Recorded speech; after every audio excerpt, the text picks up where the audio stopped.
नमस्कार दोस्तों, अभी हम इस वीडियो में 17 फरवरी का जो आप लोग का हिंदी का पेपर होने वाला है उसका सब्जेक्टिव क्वेश्चन बताने वाले हैं। दोस्तों हम आपको जो अभी इस क्वेश्चन पेपर का सब्जेक्टिव क्वेश्चन बताने वाले हैं ना, ये 100% आपके एग्जाम में ना परफेक्ट लड़ेगा। बस अच्छे से मैं आपको रिवीजन करा देता हूँ, बता देता हूँ और आप इसे याद कर लो। 2 नंबर वाला 5 नंबर वाला बता देता हूँ और जो निबंध का और प्रार्थना पत्र का सब्जेक्टिव क्वेश्चन है उसका PDF हम आपको दे देते हैं और आप लोग डाउनलोड कर लीजिए और पूरा रिवीजन करके आप लोग जाइएगा। ठीक है, तो चलिए वीडियो शुरुआत करते हैं। यदि आप लोग चाहते हो ना कि सर मैथ का भी आप हेल्प करिएगा, मैथ का भी ऐसा क्वेश्चन पेपर का ऑब्जेक्टिव बताइएगा जो परीक्षा में हूबहू मिल जाए, तो हम आपको बताएंगे। चैनल को सब्सक्राइब कर लीजिएगा, ठीक है ना, और इसको पूरा देख लो और अच्छे से जाओ पेपर देने।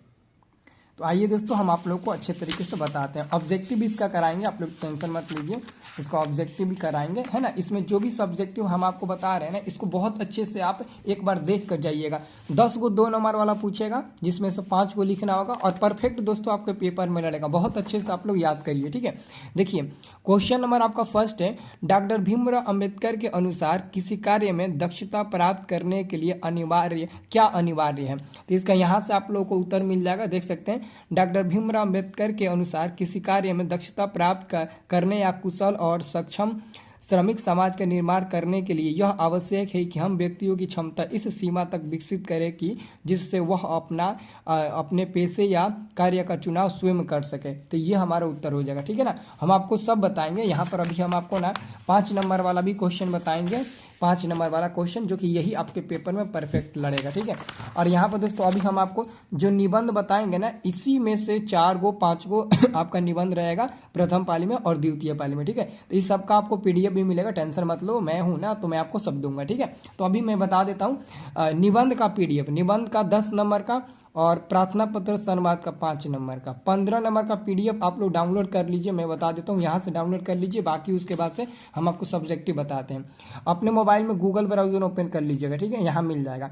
गूगल ब्राउज़र ओपन करिएगा और लिखिएगा यहाँ पर स्टडी प्लस। क्या लिखिएगा? स्टडी प्लस आप लोग लिखकर सर्च करिएगा, ठीक है। स्टडी प्लस आप लोग लिखकर सर्च करिएगा। जैसे स्टडी प्लस लिखकर सर्च करेंगे तो यहाँ पर दोस्तों आपको स्टडी प्लस का ऑप्शन दिखाई देगा, इस पर आपको क्लिक कर देना है। जैसे इस पर क्लिक करिएगा तो नीचे आइएगा दोस्तों, तो यहाँ पर आपका पत्र का PDF मिल जाएगा। मैं बता देता हूँ, यही लड़ेगा आपके एग्जाम में, है ना। तो इस पर आप लोग इस पर क्लिक करना है ना। उसके बाद से दोस्तों यहाँ पर आप देखिए आपको पत्र का PDF मिल जाएगा, देख सकते हैं। नीचे आपको सबका पत्र का PDF मिल जाएगा, है ना, पत्र का। और दोस्तों निबंध का नीचे उसका आइएगा तो निबंध का यहाँ पर आपको नीचे मिल जाएगा, यहाँ से आप निबंध का डाउनलोड कर लीजिएगा, ठीक है ना। और इस WhatsApp ग्रुप को ज्वाइन कर लीजिएगा, पेपर के दिन हम मदद करेंगे आप सबको, है ना। तो ग्रुप हमारा खोल कर देखते रहना है पेपर जाने से पहले, ठीक है। तो ग्रुप को भी ज्वाइन कर लीजिएगा और आकर आप लोग बाकी का जो निबंध और प्रार्थना पत्र है उसे आप लोग डाउनलोड कर लीजिए। और तब तक दोस्तों इसको हम आप लोगों को पहले बता देते हैं, ठीक है ना, और अच्छे से आप लोग रिवीजन कर लीजिए, ठीक है। दूसरा नंबर क्वेश्चन दोस्तों देखिएगा, दूसरा नंबर क्वेश्चन है, मदन हक्का बक्का क्यों हो गया। तो इसका उत्तर होगा, रोज रोज अपने बेटे की पिटाई करने वाला गिरधर मदन द्वारा कासू की पिटाई करने और दो दो दांत तोड़ देने पर उसे दंडित करने के बजाय अपनी छाती से लगा लेता है। मदन को डर था कि आज मार और दिनों से बुरी होगी, लेकिन गिरधर लाल की बेपरवाही, उल्लास और गर्व से मदन को हाथों से उठा लिया। मदन अपने पिता गिरधर के व्यवहार में आए परिवर्तन के कारण वह हक्का बक्का रह गया, ठीक है। तो ये हमारा उत्तर हो जाएगा। अगला क्वेश्चन आपका तीसरा नंबर, बढ़ते नाखूनों द्वारा प्रकृति मनुष्य को क्या याद दिलाती है, नाखून क्यों बढ़ते हैं, शीर्षक पाठ के अनुसार लिखिए दोस्तों। तो इसका आंसर लिखेंगे दोस्तों, यहाँ पर है, बढ़ते नाखूनों द्वारा प्रकृति मनुष्य को याद दिलाती है कि लाख वर्ष पहले मनुष्य नखों और दांतों पर निर्भर पशुवत जीव था। आज भी हमारी पशुता नष्ट नहीं हुई है। पशुता मनुष्य की आदिम क्या है प्रवृत्ति है, ठीक है। ये हमारा हो जाएगा। चौथा नंबर हमारा प्रश्न है दोस्तों, चौथा नंबर, बहादुर अपने घर से क्यों भाग गया था। तो इसका उत्तर होगा, बहादुर के पिता का निधन युद्ध में हो गया था। उसकी माँ उसका भरण पोषण करती थी। माँ उसकी बड़ी गुस्सैल थी, उसकी गलतियों पर काफ़ी पीटती थी। एक दिन भैंस की पिटाई का काल्पनिक अनुमान करके उसकी माँ ने एक डंडे से बहादुर की दुगुनी पिटाई कर दी और उसको वहीं कहराता हुआ छोड़कर घर लौट गई। इससे बहादुर का मन मां से फट गया और वह घर से भाग गया दोस्तों, है ना। तो ये हमारा 4 नंबर क्वेश्चन का उत्तर हो जाएगा, ठीक है। अगला दोस्तों देखिएगा 5वां नंबर क्वेश्चन। 5वां नंबर क्वेश्चन है, बिरजू महाराज के गुरु कौन थे, उनका संक्षिप्त परिचय दीजिए। तो आंसर लिखेंगे, बिरजू महाराज के गुरु उनके पिताजी थे। वे अपने समय के कथक के महान नर्तक थे। उन्होंने ही बिरजू महाराज और उनके दोस्त जगत करार को 500 रुपया नजराना लेकर गंडा बांधा था दोस्तों, ठीक है, याद रखना है। अगला क्वेश्चन है दोस्तों 6 नंबर, बिरजू महाराज अपना सबसे बड़ा जज अपनी माँ को क्यों मानते थे। तो इसका उत्तर होगा दोस्तों, ध्यान से देखिएगा, पंडित बिरजू महाराज को आगे बढ़ाने में सबसे बड़ा हाथ उनकी अम्मा जी का था। उन्होंने ही ठुमरी अपनी अम्मा से ही सीखा था।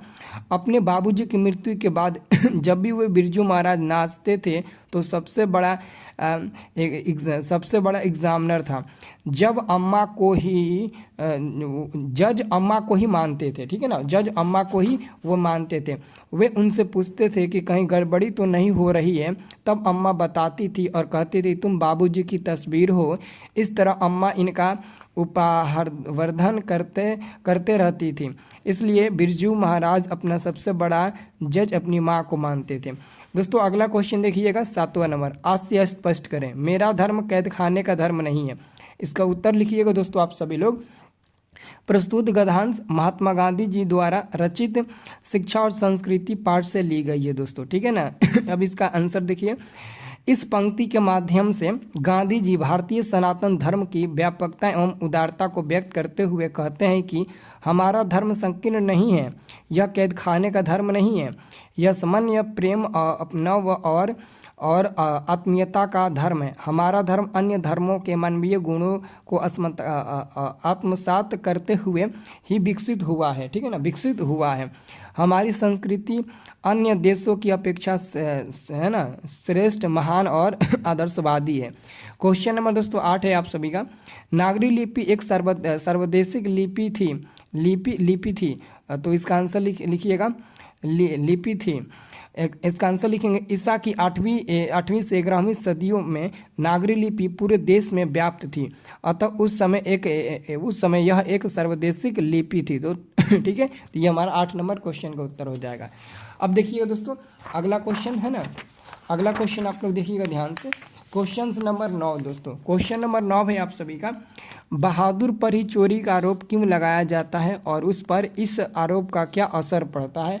आंसर लिखेंगे दोस्तों हम लोग, आंसर लिखेंगे, रिश्तेदार ने सोचा कि नौकर पर आरोप लगाने से लोगों को लगेगा कि ऐसा हो सकता है। बहादुर इस आरोप से बहुत दुखी होता है, उसके अंतरात्मा पर गहरी चोट लगती है। उस दिन से वह उदास रहने लगता है ना, याद रखना। 10 नंबर क्वेश्चन है, मछली को छूते हुए संतु क्यों हिचक रहा था दोस्तों, मछली को छूते हुए संतु क्यों हिचक रहा था। तो इसका उत्तर लिखेंगे, संतु मछलियों को छूते हुए हिचक रहा था क्योंकि उसे डर था कि मछली कहीं काट न ले, ठीक है। और ये दोस्तों हमारा है लॉन्ग क्वेश्चन, ये 100% आपके पेपर में रहेगा दोस्तों, ये लॉन्ग क्वेश्चन, ठीक है। देखिए, एक दिन सहसा सूरज निकला, अरे दीक्षित पर नहीं नगर के चौक, धूप बरसी पर अंतरिक्ष से नहीं फटी मिट्टी से, ठीक है। तो ये दोस्तों हमारा कविता की पंक्ति हो गया। अब इसका उत्तर देखिए दोस्तों, प्रकाश दीक्षित से निकलने वाले सूरज का नहीं बल्कि शहर के मध्य में अमेरिका द्वारा गिराए गए बम का था। इस सूरज के निकलते ही संपूर्ण शहर में त्राही त्राही मच गई, लोग मोम की तरह पिघलने लगे, आग की लपट सर्वत्र तरफ फैल गई। निकलने वाला सूरज अमेरिका द्वारा हिरोशिमा पर गिराया गया बम है। इस सूरज के निकलते ही प्रकृति भाप उठी, नगरवासी अपनी रक्षा के लिए इधर उधर भागने लगे, लोग गर्मी से जलने लगे, धरती फट गई। गर्मी सूरज की नहीं बम विस्फोट से उत्सर्जित किरणों की थी। सूरज दीक्षित पर न निकलकर हिरोशिमा के चौक पर निकला। इस सूरज की गर्मी बड़ी त्रिशदीपूर्ण थी, है ना। धूप धूप की लपेट चारों तरफ फैल गई। लोग प्रकाश पुंज से मोम की तरह पिघलने लगे। तो ये हमारा उत्तर हो जाएगा दोस्तों। और हम आपको बता देते हैं, ये देखिए, राजनीतिक और भ्रष्टाचार, युवा पीढ़ी और नशीले पदार्थ, मेरे प्रिय कवि, बेरोजगार, दहेज प्रथा, बेटी बचाओ बेटी पढ़ाओ, छात्र और अनुशासन, भ्रष्टाचार, गरीबी, वृक्षारोपण, पर्यावरण, प्रदूषण, समय की महत्ता, सरस्वती पूजा, होली और वर्षा ऋतु और परोपकार, इन सभी पर मैं आपको ऑलरेडी निबंध का पीडीएफ वहाँ पर डाल रखा हूँ, आप लोग जाकर डाउनलोड कर लीजिए। चैनल को सब्सक्राइब कर लीजिएगा। हर घड़ी, हर समय, हर क्षण में मदद करूँगा आप सभी का।